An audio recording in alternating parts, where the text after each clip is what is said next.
Today, we're going to talk about a tool that more than 50 million people rely on to build the software that, let's face it, pretty much runs our world. It's called GitLab, and its story is this incredible journey from just a simple side project to a massive, publicly traded powerhouse. Okay, let's get into it. So, to really get why GitLab is such a big deal, you've got to ask a basic question first. How do the apps and websites we use every single day actually get made? I'll tell you what, it's a lot more complicated than you might think. You see, for a lot of development teams, the reality is something people call toolchain chaos. I mean, they're juggling one tool for planning, a totally different one for writing code, then another for security scans, and, you guessed it, yet another one to actually get it out to users. It's this messy, tangled web that can just slow everything way down. So, is there a better way? An alternative to all that chaos? Well, that question right there gets us to the core idea behind GitLab. And this is GitLab's big promise, to be the one single platform for the whole shebang. Instead of bouncing between all those different tools, teams can manage the entire process, from the very first idea to the final release, all inside one application. It brings together development, security, and operations. And that's where you get that fancy term DevSecOps. It's just development, security, and operations, all rolled into one. But here's the thing. You'd think a massive all-in-one platform like this was born in some giant corporate boardroom, right? Nope, not even close. Its origins are actually way, way more humble. It all started back in 2011 with a Ukrainian programmer, Dmytro Zaporizets, who literally built it as a side project. By 2014, a co-founder named Sitse Brandy saw its potential, and they officially formed a company. And from there, the growth was just explosive. They got into the super prestigious Y Combinator program in 2015, and by 2016, they'd already raised over $20 million. Just incredible.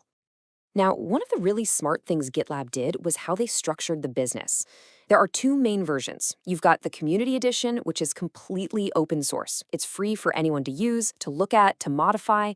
Then there's the Enterprise Edition. It's built on that same open source foundation, but adds a bunch of extra features that big companies really need. This open core model was absolutely key to their growth. Okay, so we know it's a single platform, but what does it actually do? Let's break down the core of it. It really all comes down to three main things. First, automation. It handles all the code and automates the whole testing and delivery process. Second, security. Instead of being this separate thing you worry about at the end, security checks are built right into the workflow from the start. And third, measurement. It gives teams all this data so they can actually see how well they're working. It takes these three critical pieces and just combines them. That all sounds great on paper, right? But what does this unified approach actually mean for the companies using it? Let's look at some of the results. 50%. By building security right into the process, teams are finding vulnerabilities 50% faster. Just think about that. That means catching potential security problems way earlier, making this software we all use safer from the very first line of code. Get this, an 82% decrease in cycle time. That's a huge number. It basically means the time it takes to go from a new idea to an actual feature that people can use gets slashed. For any business, that is a massive, massive advantage. And this all translates into real-world time. We're talking 4 hours saved per engineer every single week. That's half a day that developers get back to focus on the hard problems and the cool new stuff instead of just fighting with their tools. And this isn't just marketing talk. You see it with major companies. For instance, a senior director at NASDAQ said that GitLab is helping them operate at DevOps speed to hit their goal of moving to the cloud. I mean, that's some pretty powerful proof right there. So you've got this platform that already does so much. Where do you go from here? Well, the answer, and this probably won't surprise you, is artificial intelligence. GitLab is now weaving AI across the entire platform with a set of features they call GitLab Duo. And the goal here isn't just to tack on a chatbot. It's to embed AI assistance into every single step of building software. So what does this actually mean for a developer on a Tuesday afternoon? Well, it means they can get help from an AI chat to solve a tricky problem.